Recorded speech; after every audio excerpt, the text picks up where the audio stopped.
बिस्मिल्लाहिर्रहमानिर्रहीम। स्टूडेंट्स, आज का हमारा आर्टिकल है न्यूक्लिक एसिड। न्यूक्लिक एसिड को सबसे पहले एफ मिशर ने डिस्कवर किया था। इसकी जो डिस्कवरी है सबसे पहले इस तरह से हुई कि ये पस सेल जो है उसके न्यूक्लियस से डिस्कवर हुआ। तो क्योंकि ये न्यूक्लियस से डिस्कवर हुआ था इसलिए इसको न्यूक्लिक का नाम दिया गया। और इसकी जो प्रॉपर्टी थी वो एसिडिक थी नेचर में, तो इसको न्यूक्लिक एसिड कहा गया। न्यूक्लिक एसिड का स्ट्रक्चर जो है वो अगर देखा जाए तो न्यूक्लिक एसिड जो है ये न्यूक्लियोटाइड का मजमूआ होता है। बहुत सारे न्यूक्लियोटाइड्स एक दूसरे के साथ मिलते हैं, अरेंज करते हैं एक दूसरे को और एक लॉन्ग चेन बनाते हैं न्यूक्लियोटाइड्स की। पॉली न्यूक्लियोटाइड चेन इसको कहते हैं। तो इस तरह से न्यूक्लिक एसिड बनता है। तो न्यूक्लिक एसिड जो है ये दो फॉर्म में हो सकता है।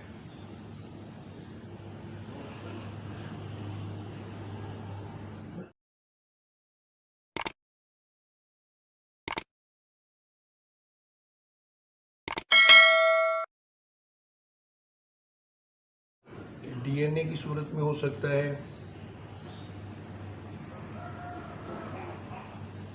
या आरएनए की सूरत में हो सकता है। डीएनए से मुराद है deoxy ribo nucleic acid. Deoxy ribo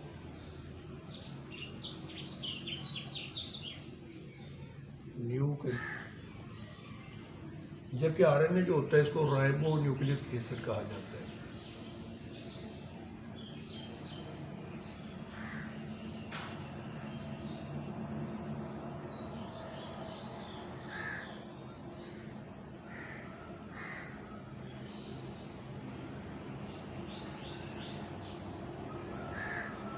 अब डीएनए और आरएनए जो है इनकी प्रेजेंस को हम पढ़ेंगे कि डीएनए और आरएनए किस जगह पे पाया जाता है। जो DNA deoxy ribo nucleic acid होता है ये क्रोमोसोम में मौजूद होता है। क्रोमोसोम के मतलब हम पढ़ चुके हैं कि क्रोमोसोम धागानुमा साख्तें हैं जो कि सेल के न्यूक्लियस में पाई जाती हैं। Chromosome are present in the nucleus of the cell.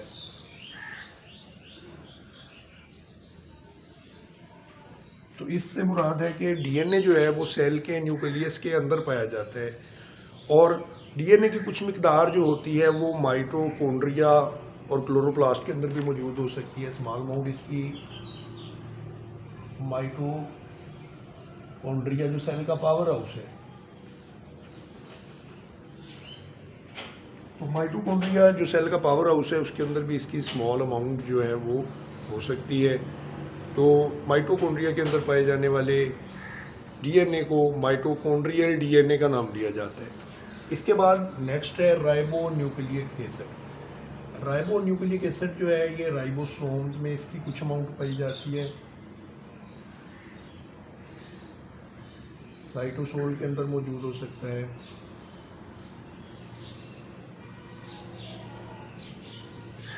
और सेल का जो न्यूक्लियस है, न्यूक्लियस के सेंटर में एक डार्कली स्टेन्ड एरिया होता है, न्यूक्लियोलस जिसको कहा जाता है, उसके अंदर भी ये मौजूद होता है। तो ये वाली साइड है जहाँ पे ये पाया जाता है। तो न्यूक्लिक एसिड को इस तरह से हम डिफाइन करेंगे, पॉलीमर्स ऑफ न्यूक्लियोटाइड।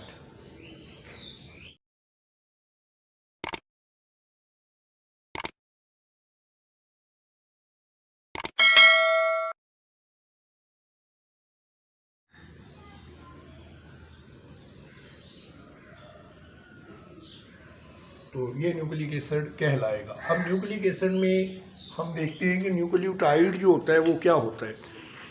एक न्यूक्लियोटाइड जो होता है वो बेसिकली तीन चीज़ों से मिलके बनता है। इसमें एक नाइट्रोजन बेस होती है। न्यूक्लियोटाइड को हम इस तरह से देखेंगे कि न्यूक्लियोटाइड जो है इसके तीन पार्ट्स हैं। पहले नंबर पे नाइट्रोजन कंटेनिंग बेस है।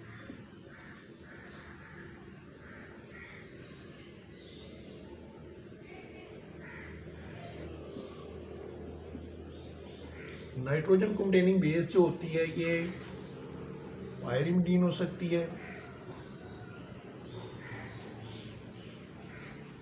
या प्योरीन हो सकती है।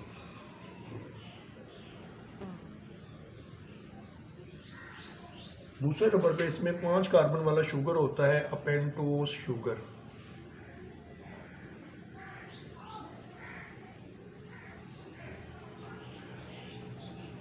ये 5 कार्बन पाए जाते हैं।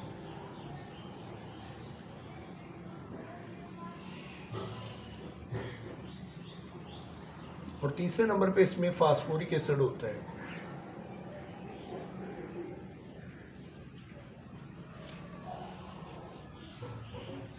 इसमें फॉस्फेट ग्रुप होता है।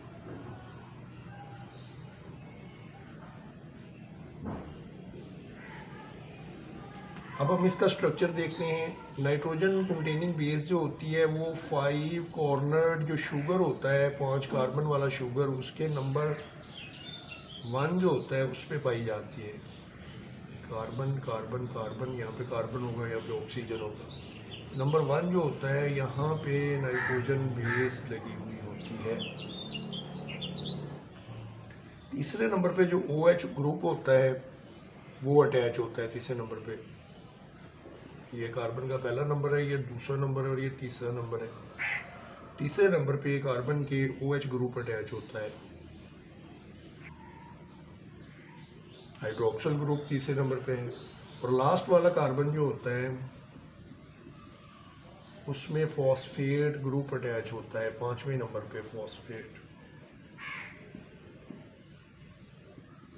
इस तरह से नंबर 1 पे नाइट्रोजन बेस है, नंबर 3 जो है हाइड्रोक्सिल ग्रुप रखता है और नंबर 5 जो है वहाँ पे फॉस्फेट ग्रुप पाया जाता है। जब न्यूक्लियोटाइड एक दूसरे के साथ अटैच होते हैं तो इनका ये वाला एंड जो है हाइड्रोक्सिल वाला और एक तरफ से फॉस्फेट वाला एंड जो है ये फ्री होता है। नेक्स्ट न्यूक्लियोटाइड जो होता है वो फॉस्फेट के साथ हाइड्रोक्सिल ग्रुप जो है उसका फास्फोडाई ईस्टर बॉन्ड जो है वो वजूद में आता है, जिसकी बिना पे ये एक दूसरे के साथ अटैच हो जाते हैं। इस तरह से न्यूक्लियोटाइड जो है वो एक दूसरे से मिलते जाते हैं और एक लंबी चेन पॉली न्यूक्लियोटाइड की वजूद में आती है, जिसको हम न्यूक्लिक एसिड का नाम दे सकते हैं, जो कि DNA या RNA की सूरत में हो सकता है। तो अब हम देखेंगे कि एक न्यूक्लियोटाइड और न्यूक्लियोसाइड में क्या फ़र्क है। न्यूक्लियोटाइड का न्यूक्लियोसाइड की डेफिनेशन करेंगे। न्यूक्लियोटाइड और न्यूक्लियोसाइड के दरमियान क्या फ़र्क है। न्यूक्लियोसाइड जो होता है इसमें एक पेंटोस शुगर होगा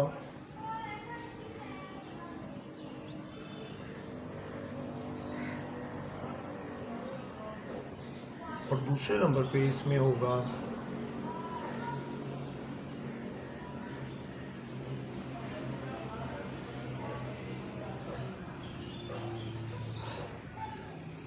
नाइट्रोजन बेस इसमें शामिल होगा।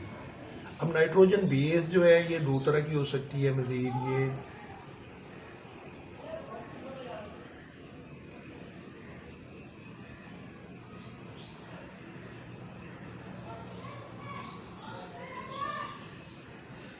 इस तरह से ये 2 तरह की नाइट्रोजन बेस हो सकती है। डबल बॉन्ड पर मुश्तमिल भी हो सकती है और डबल बॉन्ड के बगैर भी हो सकती है। अगर इसके अंदर ये जो न्यूक्लियोसाइड है मज़ीद फॉस्फेट को फॉस्फोरिक एसिड को शामिल कर दिया जाए तो न्यूक्लियोटाइड बनता है। इसमें ये 2 चीज़ें तो होंगी।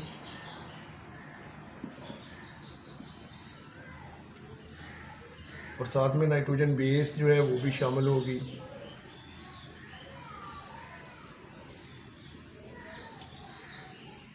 तीसरे नंबर पे इसमें फॉस्फोरिक एसिड जो है वो भी होगा।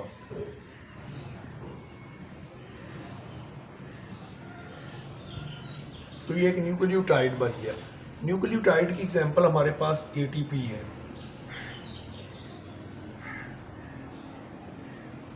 ATP को सेल एनर्जी करेंसी का नाम दिया जाता है।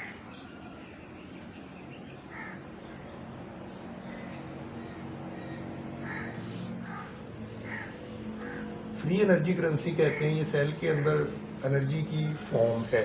तो ये एक न्यूक्लियोटाइड है। ATP एग्जांपल है न्यूक्लियोटाइड की।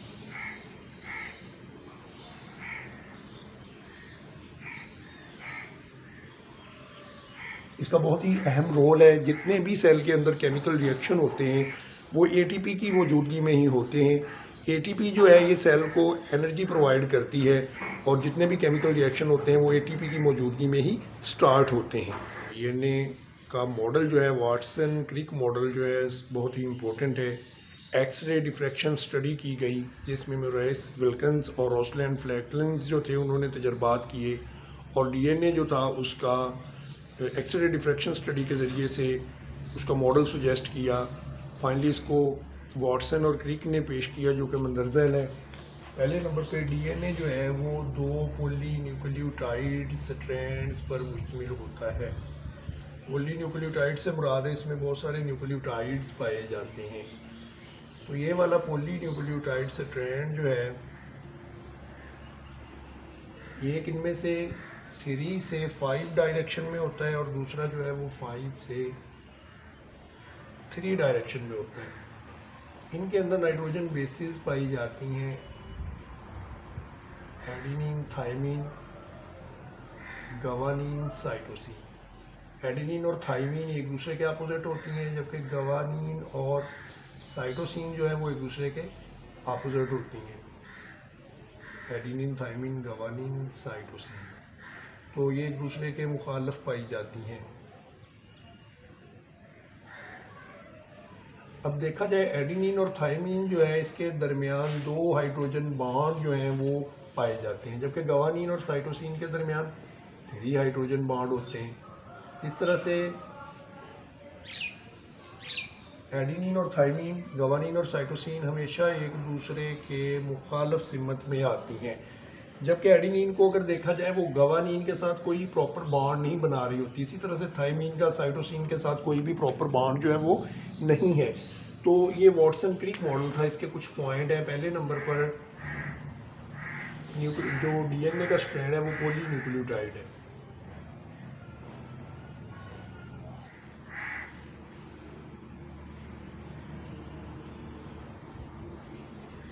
अब इसमें नाइट्रोजन बेस पाई जाती है। एडेनिन जो है ये अपोजिट है थायमिन के, जबकि गवानीन जो है वो अपोजिट है साइटोसिन के। एक दूसरे का अपोजिट पाई जाए।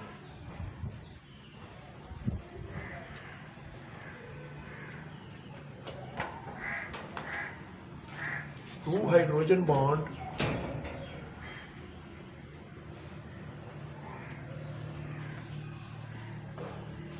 exist between adenine and thymine, जबकि 3 हाइड्रोजन बॉन्ड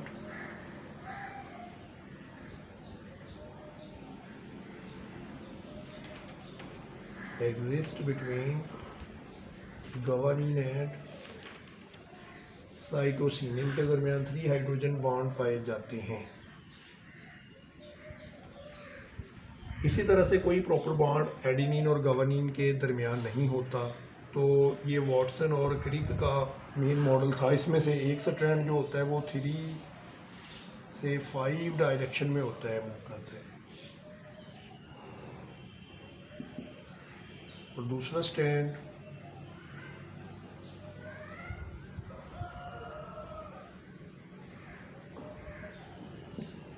ये 5 से 3 डायरेक्शन में होता है। जैसा कि यहाँ पे आपको नज़र आ रहा है ये 3 से 5 डायरेक्शन में और ये 5 से 3 डायरेक्शन में। स्ट्रैंड जो है ये इस तरह से एक दूसरे के गिर्द कॉइल होते हैं कि इनमें से हर एक स्ट्रैंड जो है, जो हर टर्न जो होता है वो 10 बेस पेयर पर मुश्तमिल है। तो ये वाटसन और क्रिक का मॉडल था जो डीएनए का उन्होंने पेश किया। मोस्ट एक्सेप्टेबल मॉडल है। इसमें ये है कि डीएनए जो है वो 2 पॉली न्यूक्लियोटाइड स्ट्रैंड्स पे मुश्तमिल है। पॉली न्यूक्लियोटाइड से मुराद है ऐसा स्ट्रैंड जिसमें बहुत सारे न्यूक्लियोटाइड एक दूसरे के साथ अटैच होते हैं। जैसा कि पीछे हमने देखा कि न्यूक्लियोटाइड क्या होता है, न्यूक्लियोटाइड जब 2 मिलते हैं तो एक डाई न्यूक्लियोटाइड बनता है। इसी तरह से 3 न्यूक्लियोटाइड के मिलने से ट्राई न्यूक्लियोटाइड, इस तरह ये मिलते जाते हैं और चेन बड़ी होती जाती है और बिलाखिर एक पॉली न्यूक्लियोटाइड चेन जो है वो वजूद में आती है। और पॉली न्यूक्लियोटाइड चेन जो होती है वो स्ट्रक्चर है ये पॉली न्यूक्लियोटाइड पर मुश्तमिल होता है।